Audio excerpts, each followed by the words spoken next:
Assalamualaikum teman-teman, perkenalkan nama saya Erman Nurdaningsi, salah satu mahasiswa STAI Dr. Hes Mutakin. Di sini saya akan mewawancarai salah satu dosen yang bernama Ibu Diah Wulandari. Di sini saya akan mewawancarai tentang etika profesi keguruan. Kita simak ya. Assalamualaikum warahmatullahi wabarakatuh. Maaf ya Bu, sudah mengganggu ini aktivitas Ibu gitu, dan sebelumnya saya ucapkan terima kasih sudah meluangkan waktunya untuk wawancara. Nah, di sini saya akan menanyakan tentang etika profesi keguruan. Sebelumnya saya ingin bertanya kenapa Ibu menjadi dosen? Sebenarnya alasan saya bergabung dalam dunia pendidikan itu karena saya mencintai dunia pendidikan. Semakin lama gabung sama dunia pendidikan, rasa cinta saya semakin besar. Saya sampai pada pemikiran bahwa semua orang nggak bisa terlepas dari pendidikan, semua orang membutuhkan pendidikan. Nah, kalau misalnya gabung di dunia pendidikan, itu sebenarnya semua jenjang sudah dialami gitu ya, baik pendidikan formal, non formal, tingkat pendidikan dasar, menengah, itu sudah dicoba. Nah, kalau hari ini memang kesempatannya sedang ada di perguruan tinggi, kesempatan jadi dosen, ya saya manfaatkan kesempatannya ada. Di sini kan definisi etika profesi keguruan itu adalah ketentuan moral atau kesusilaan yang merupakan pedoman bertindak bagi para guru.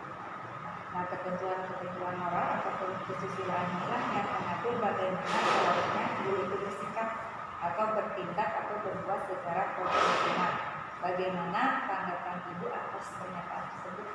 Oke, jadi kalau etika profesi keguruan memang dijadikan dasar atau pegangan atau acuan bagaimana seorang guru bertingkah laku atau mengambil tindakan, bagaimana seorang guru diwajibkan untuk memenuhi tugas, tanggung jawab, kewajiban, yang itu diikat dengan yang namanya etika profesi keguruan, biar dia tidak bertindak semena-mena atau sesuka hati, tapi ada batasan yang harus dipegang.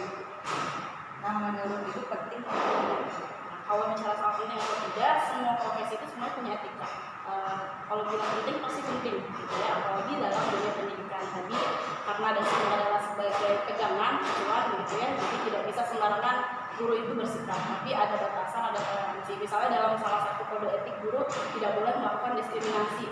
Ini anak pintar, ini enggak. Ini anak saya, ini atau enggak. Gitu. Jadi dengan adanya etika profesi bahwa setiap guru harus bersikap adil, itu menjadi salah satu panduan bahwa guru itu memang harus bersikap sebaik-baiknya.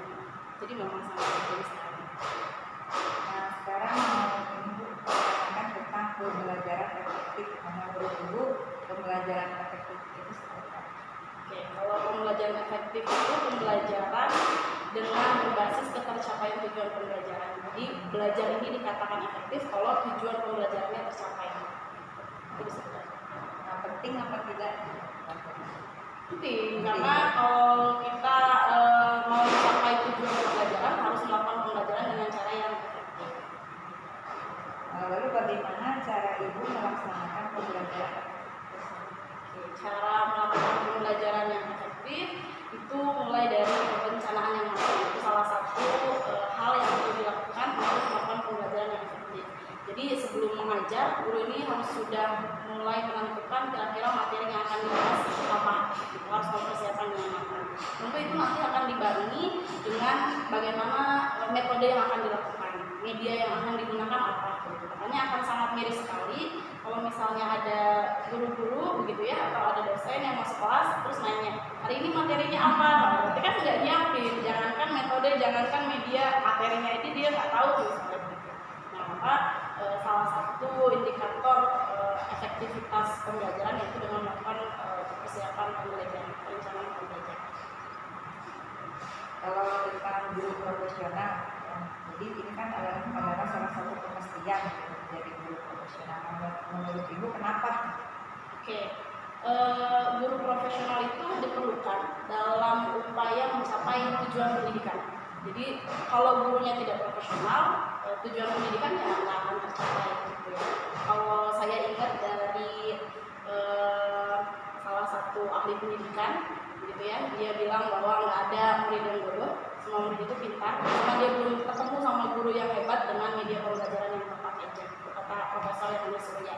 Jadi memang untuk menciptakan peserta didik yang hebat, menciptakan peserta didik yang luar biasa, ya salah satu indikator pentingnya ya harus guru yang profesional.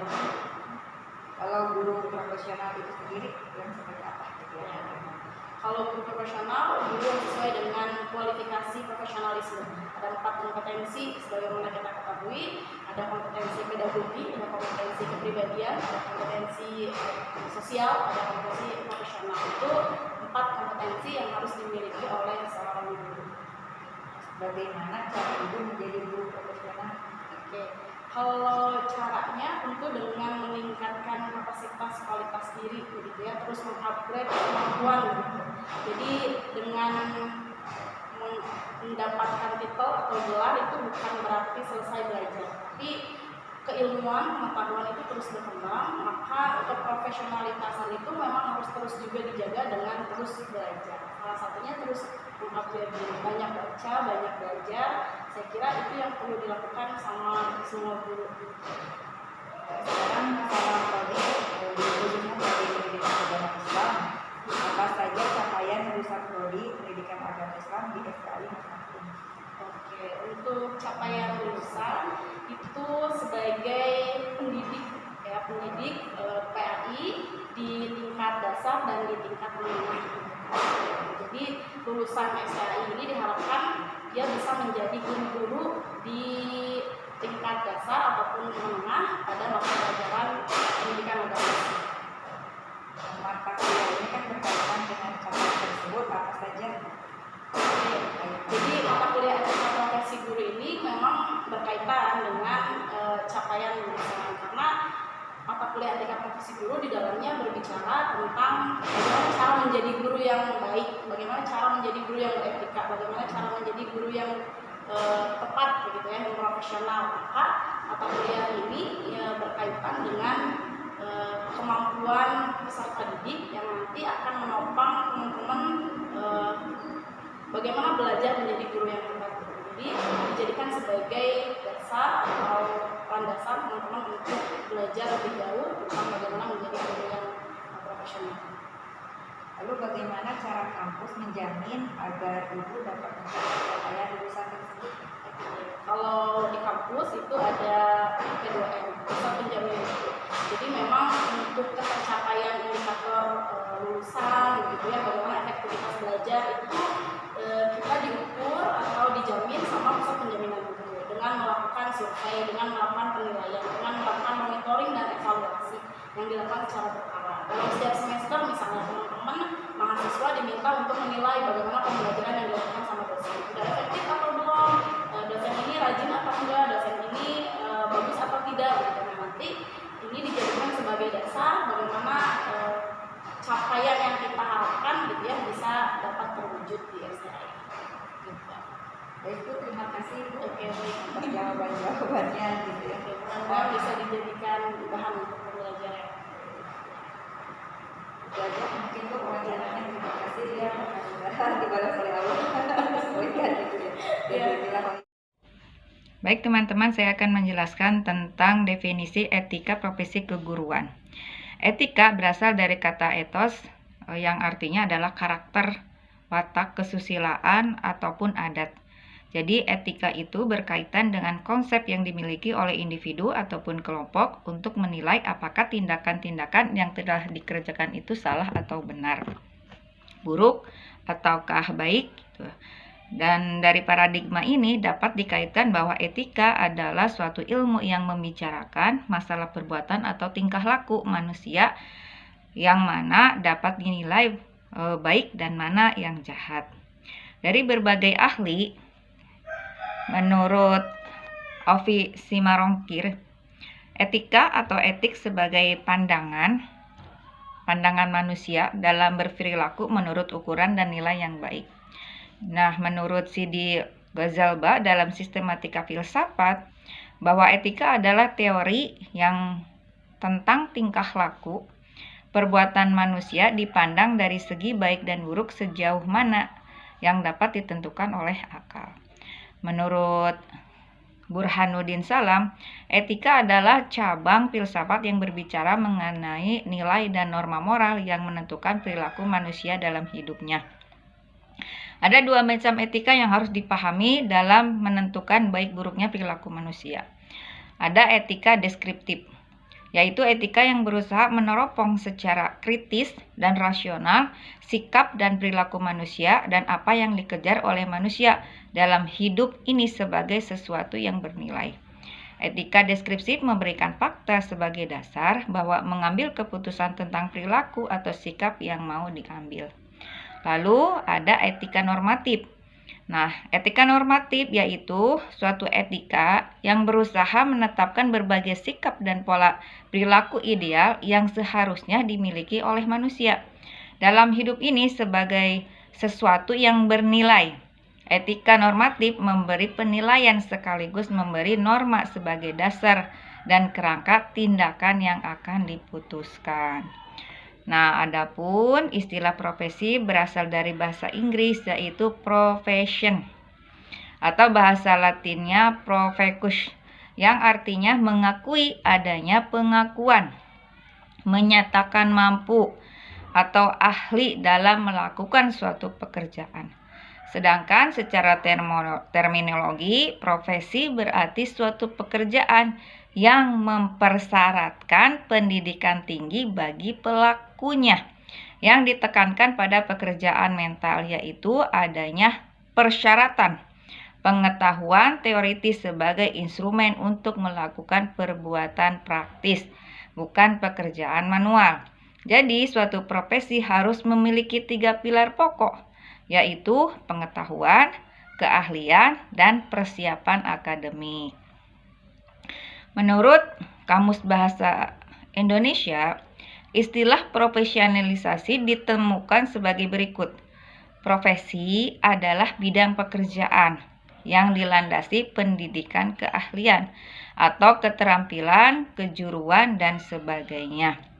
Menurut Deddy Supriyadi, sebagaimana dikutip oleh Bukhari Alma, memaknai profesi dengan menunjuk kepada sesuatu pekerjaan atau jabatan yang menuntut keahlian, tanggung jawab, dan kesetiaan terhadap profesi.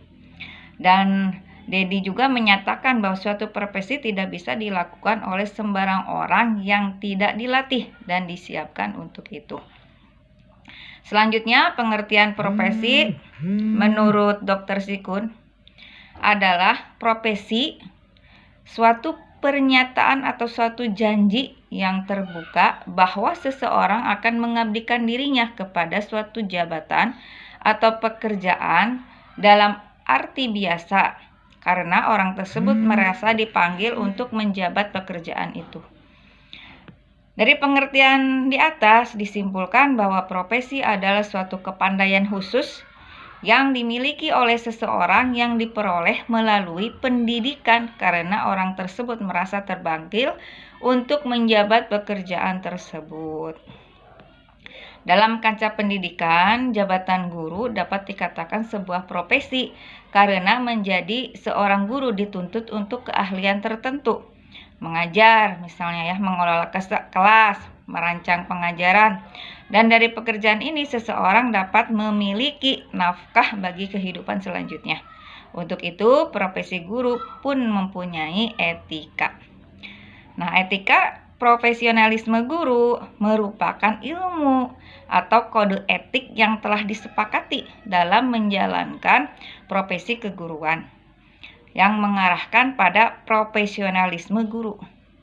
Nah, profesionalisme guru harus didukung oleh kompetensi yang standar yang harus dikuasai oleh para guru profesional. Kompetensi tersebut adalah pemilikan kemampuan atau keahlian yang bersifat khusus. Jadi tingkat pendidikannya minimal dan sertifikasi keahliannya haruslah dipandang perlu sebagai prasyarat untuk menjadi guru profesional. Menurut Undang-Undang Nomor 14 Tahun 2005 tentang guru atau dosen pasal 1, guru ialah pendidik profesional dengan tugas utama mendidik, mengajar, membimbing, mengarahkan, melatih, dan menilai juga mengevaluasi peserta didik pada pendidikan anak usia dini. Nah, ada jalur menengah gitu ya, ataupun baik formal ataupun pendidikan dasar. Lalu di ayat yang keduanya, profesional adalah pekerjaan dan kegiatan yang dilakukan oleh seorang guru dan menjadi sumber penghasilan kehidupan yang memerlukan keahlian, kemahiran, ataupun kecakapan yang memenuhi standar mutu atau norma tertentu serta memerlukan pendidikan profesi. Maka guru yang profesional adalah guru atau pendidik yang mampu menjalankan tugas kependidikan dengan baik sesuai standar kompetensi yang ada untuk keprofesionalan guru. Jadi kesimpulannya, etika profesi keguruan adalah ketentuan-ketentuan moral atau kesusilaan yang merupakan pedoman bagi guru untuk melakukan tugas di bidang keguruan. Pendidikan pada hakikatnya adalah usaha membudayakan manusia atau memanusiakan manusia. Pendidikan sangat strategis untuk mencerdaskan kehidupan bangsa dan diperlukan guna meningkatkan mutu bangsa secara menyeluruh. Pendidikan adalah usaha sadar dan terencana untuk mewujudkan suasana belajar dan proses pembelajaran agar peserta didik secara aktif mengembangkan potensinya. Tujuannya yaitu yang pertama untuk memiliki kekuatan spiritual keagamaan.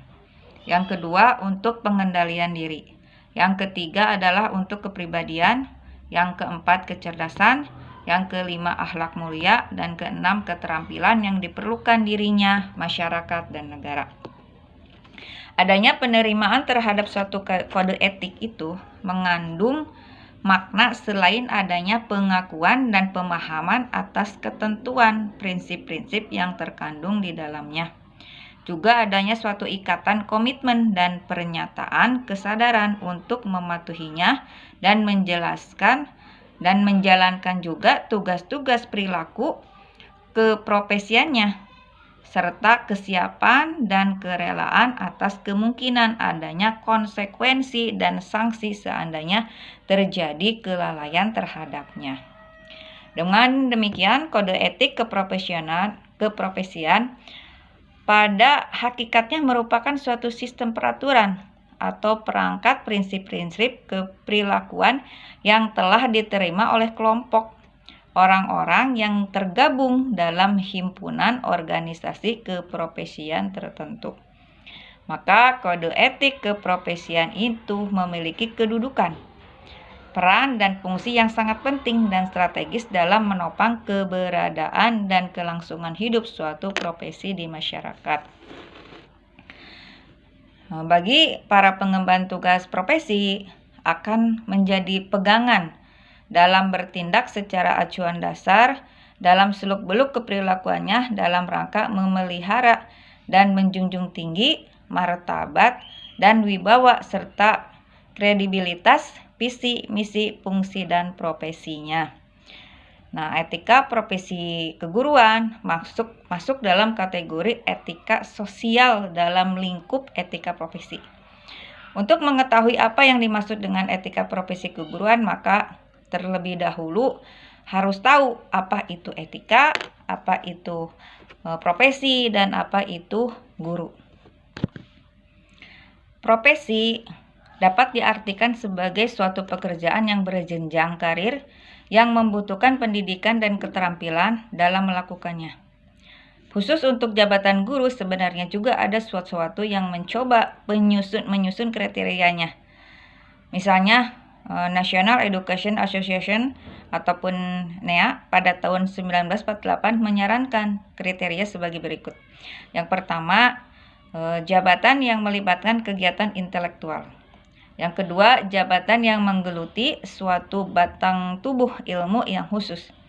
Yang ketiga, jabatan yang memerlukan persiapan profesional yang lama. Yang keempat, jabatan yang memerlukan latihan dan jabatan yang berkesinambungan. Yang kelima, jabatan yang menjanjikan karir hidup dan keanggotaan yang permanen. Yang keenam, jabatan yang menentukan baku standarnya sendiri. Yang ketujuh, jabatan yang lebih mementingkan layanan di atas keuntungan pribadi. Yang kedelapan, jabatan yang mempunyai organisasi profesional yang kuat dan terjalin erat. Ada 3 nilai-nilai positif yang harus dilakukan oleh seorang guru. Yang pertama adalah tanggung jawab. Ketika seseorang telah memilih berprofesi sebagai seorang guru, maka secara otomatis ia memikul tanggung jawab sebagai guru. Guru memiliki tanggung jawab utama sebagai pendidik, pengajar, pembimbing, pengarah, pelatih, penilai, dan pengevaluasi peserta didik. Yang kedua, ada kewajiban. Jadi, tanggung jawab yang dipikul oleh seorang guru menjadikannya memiliki berbagai kewajiban, seperti yang terdapat pada kode etik guru. Dengan kata lain, kewajiban merupakan sesuatu yang dilakukan karena adanya tanggung jawab. Kewajiban dilakukan karena tuntutan hati nurani atau karena panggilan jiwa, bukan karena pertimbangan pikiran. Itulah sebabnya ada statement yang berbunyi, bekerja sebagai guru adalah panggilan jiwa. Kemudian ketika guru melalaikan kewajibannya, maka ia akan dikenakan sanksi. Yang ketiga adalah hak. Sebaliknya, ketika guru melaksanakan kewajibannya dengan sebaik mungkin sesuai dengan kemampuannya, maka ia akan mendapatkan haknya. Jadi, guru dapat menuntut haknya manakala dengan tanggung jawabnya ia telah melaksanakan kewajibannya dengan baik. Sungguh akan menjadi sesuatu yang sangat menjijikkan jika guru lebih mengedepankan haknya daripada tugas dan tanggung jawabnya. Merupakan hal yang sangat tidak manusiawi pula ketika pemerintah maupun pihak yayasan mengabaikan hak-hak guru di saat guru telah melaksanakan berbagai konsekuensi logis dari kepemilikan tanggung jawabnya. Kalau berbicara tentang ruang lingkup etika profesi guru ada 5. Yang pertama adalah etika guru terhadap diri sendiri. Yang kedua, etika guru terhadap peserta didik. Yang ketiga, etika guru terhadap wali peserta didik. Yang keempat, etika guru terhadap rekan sejawat. Yang kelima, etika guru terhadap masyarakat. Adapun sifat-sifat guru yang baik dalam pandangan siswa, yang pertama adalah demokratis. Jadi di sini adalah guru mengambil pendapat siswa ya, atau bertanya kepada siswa apa yang menurut siswa itu menarik, terus mudah dipahami dan menyenangkan. Yang kedua, guru itu suka bekerja sama ya, atau kooperatif gitu. Jadi tidak tadi sebaliknya ya, ingin menang sendiri ataupun otoriter. Yang ketiga, gurunya baik hati, tidak pelit misalnya, ataupun gurunya itu judes ya kalau bahasa Sundanya mah gitu, ataupun jutek. Nah, itu ya. Jadi gurunya baik hati dan ramah. Keduanya yang selanjutnya adalah sabar. Jadi guru itu tidak cepat marah atau tidak gampang marah.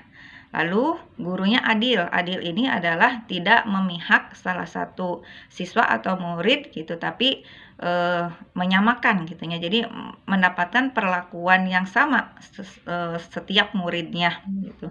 Lalu konsisten. Konsisten ini adalah ketika memberikan suatu perintah ataupun pendapat tidak berubah-ubah. Kalau berubah-ubah maka akan membingungkan siswanya.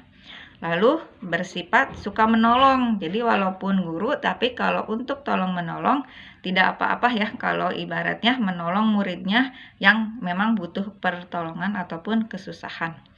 Yang selanjutnya adalah yang disukai oleh siswa atau murid adalah humor. Jadi guru yang humoris gitunya, yang senantiasa membuat peserta didiknya tertawa gitu ya, itu lebih disukai daripada guru yang kurang humorisnya.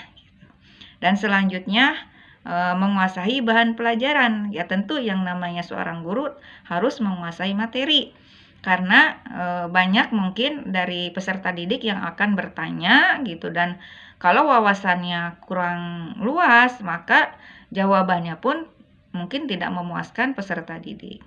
Mungkin itu ada beberapa hal gitu tentang karakteristik ataupun suatu sifat yang disukai oleh peserta didik terhadap gurunya. Sekarang saya akan menjelaskan tentang pembelajaran efektif. Pembelajaran efektif adalah suatu pembelajaran yang mudah dipahami oleh siswa dan bertahan lama pada daya ingatnya. Efektivitas pembelajaran sangat bergantung pada kreativitas guru dalam mendesain pembelajaran. Sehingga untuk mencapai pembelajaran yang efektif dibutuhkan pendekatan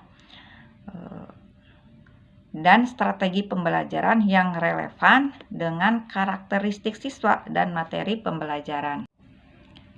Adapun ciri-ciri pembelajaran yang efektif, yang pertama adalah mencari tahu bukan diberi tahu. Peserta didik diberikan kesempatan untuk menemukan pengetahuan sendiri melalui kegiatan eksploitasi, mencoba ataupun mengumpulkan data dan kegiatan lainnya, sehingga mereka dapat belajar tentang bagaimana seharusnya mereka belajar, atau yang disebut learning how to learn, dan dapat menemukan kemandirian belajar. Yang kedua, sumber belajar bervariasi. Peserta didik mencari sumber belajar sendiri, selain sumber belajar yang telah disediakan oleh guru, sehingga sumber belajar lebih variatif disesuaikan dengan karakteristik materi pembelajaran dan karakteristik peserta didik. Yang ketiga, menggunakan pendekatan proses ilmiah. Pendekatan yang diterapkan dalam pembelajaran bersifat berpusat kepada peserta didik dan melibatkan proses ilmiah sehingga terbangun keterampilan proses dan sikap ilmiah dari peserta didik. Yang kelima, pembelajaran terpadu. Pembelajaran didesain dengan mengaitkan materi pembelajaran dari berbagai mata pelajaran dan dilaksanakan tidak berorientasi kepada penguasaan materi pembelajaran atau aspek kognitif saja.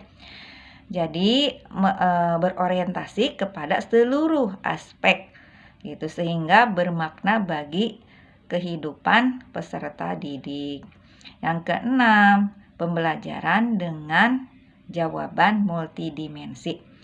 Jadi pembelajaran dilaksanakan dengan memfasilitasi peserta didik untuk berpikir dan berkarya dalam rangka memecahkan masalah kontekstual yang memungkinkan dijawab oleh peserta didik menggunakan jawaban terbuka yang multidimensi.